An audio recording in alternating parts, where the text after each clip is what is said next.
We are on the set of Top Chef, and we're here shooting Top Chef Amateurs, a brand new series coming to Bravo in 2021.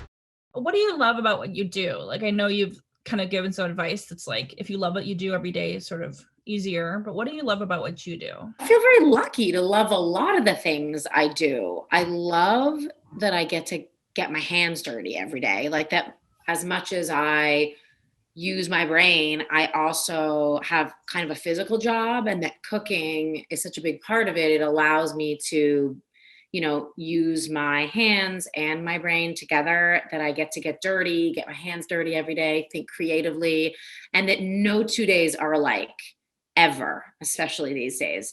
But that I have a very social job. I spend a lot of time with like big productions and big teams, but then I also spend a lot of time in my own kitchen. And I was doing that before the pandemic, which I love because I love my kitchen, and I love, there's nothing I love more than, diving deep into a recipe or a cooking project. And I get to do that a lot.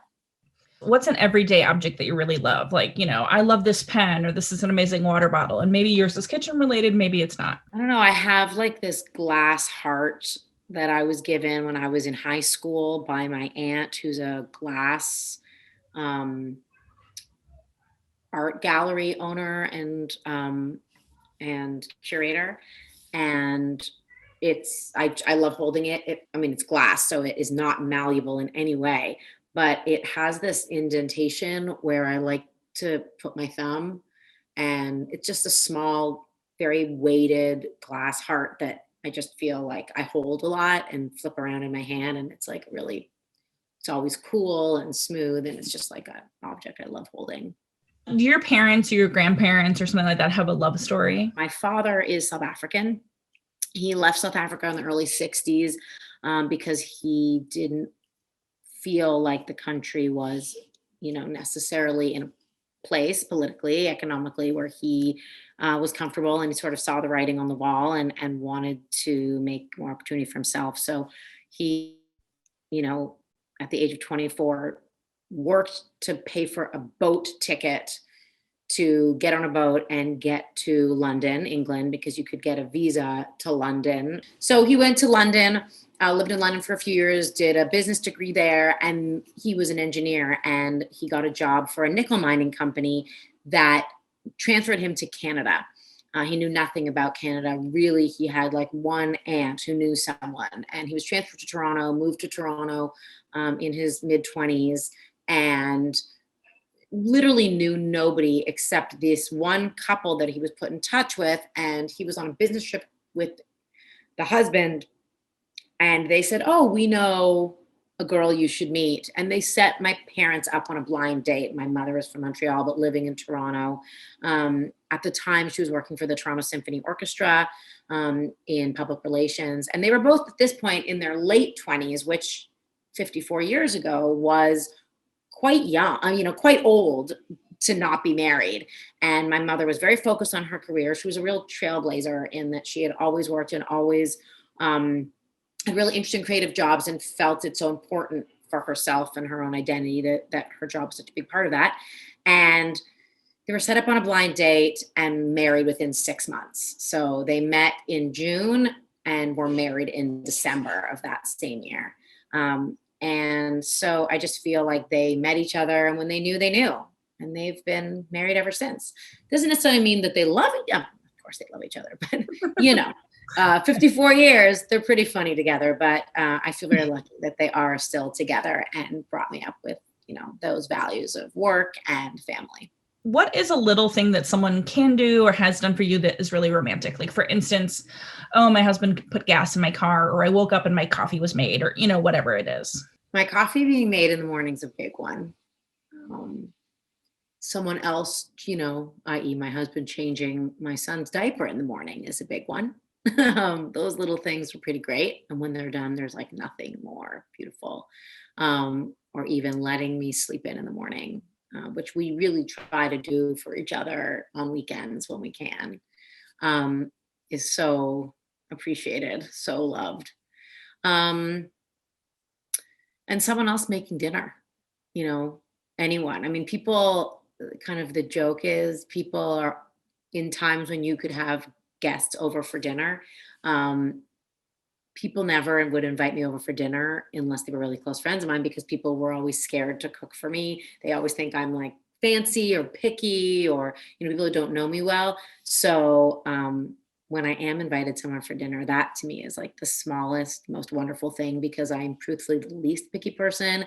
And me and my sort of like food community, we all know that anything homemade with love is like worth eating and appreciating, and it never has to be fancy. Like, I am so happy with like the simplest bowl of rice or pasta, or I don't know, I'll eat a bowl of steamed broccoli if that's what you want to make. But if someone else is making it, that's one less thing I had to do that day. What is a song that you would put on a mixtape? You're probably you probably made mixtapes at some point, or now you'd say a playlist. Yes.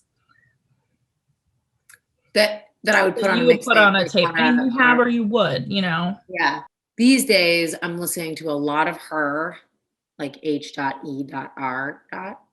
And I think her music's really sexy and beautiful. And I would put so many of her songs on a mixtape right now. Do you think there's a food that's like not sexy? Like, I had a friend, and this is awful when I think about it in hindsight. They went on a date with a girl, and the girl ordered a meatball sub. This was like their first date, and he was like, "Oh, meatball sub." Like, that's a weird first date food. I don't feel that way. I feel eat, man. I mean, now it's like sort of a double standard to say that like a girl should just eat a light small salad on their date. There's nothing more infuriating, because I'm never going to be that girl. And if that's the girl you want, then I'm not so interested. Because my favorite food in the world is a spicy chicken wing. And if I get a chance to eat that, even if it's on a first date, you got to be down with me to eat a spicy, messy, saucy chicken wing. I agree. Which can be sexy and fun and silly. And, I think it's like the indulgence and the sort of like voraciousness of eating that makes it appealing. So wait, your question is a really bad food or a good food? Like, or is there like a food that you're like, that's not, I don't especially think that's sexy to watch someone eat that food?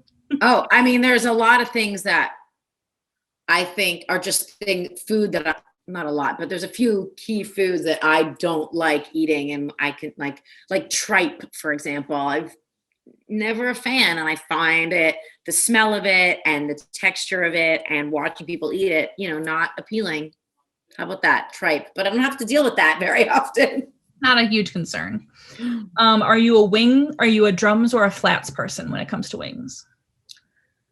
Maybe drums by like 0.5%, because I'll really eat them all. I have no problem.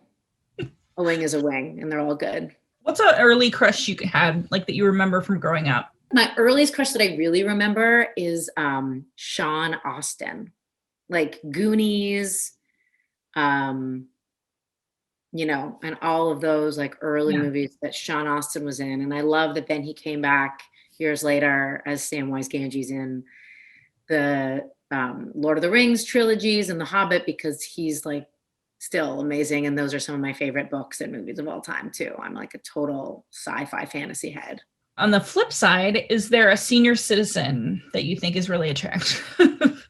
Oh yeah. I mean, the term senior citizen I find funny, because when I think of that term, I don't know, there's gotta be a better term, like an elder statesman, perhaps. A silver fox, A silver fox. And there's plenty. But I would say my forever crush will always be, dating back to high school and still to this day, is Sir Patrick Stewart.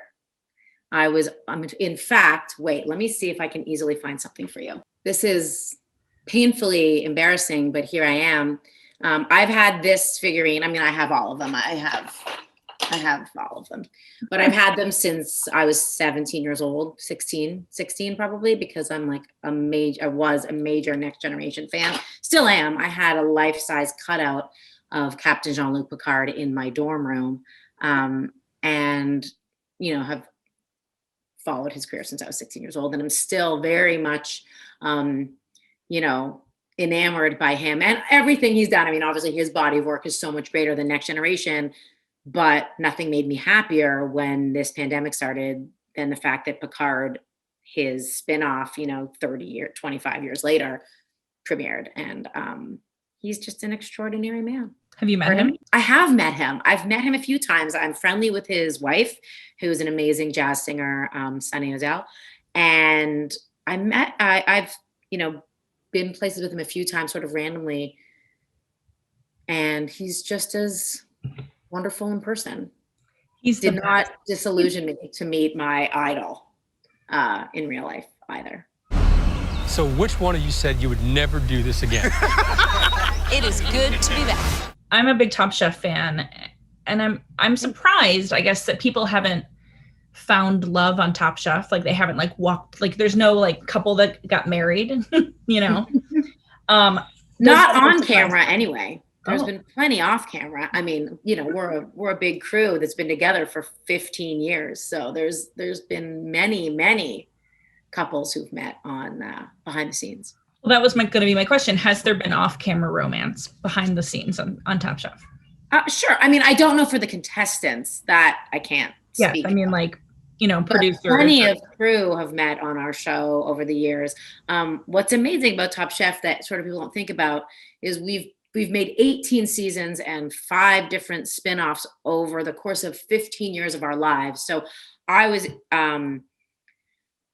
substantially younger when we started making the show. And in 15 years, a lot has happened in all of our lives. I mean, for everyone across this crew of 150 people, there have been marriages, divorces, many children. There's been deaths. There's been celebrations and milestones of every kind. And we have been together for all of it. And so over the years, there's been tons of romantic moments. Some have lasted, some haven't. But there are certainly, also a lot of families that work on our crew together. Our 2 of our senior producers are married. And they've been both working on the show separately in very different capacities for many years. We have, our art director's husband has worked on the show over the years. There's just been so many people who have worked together on this show. And we all have been really grateful to have each other as this sort of second family. There's a lot of love.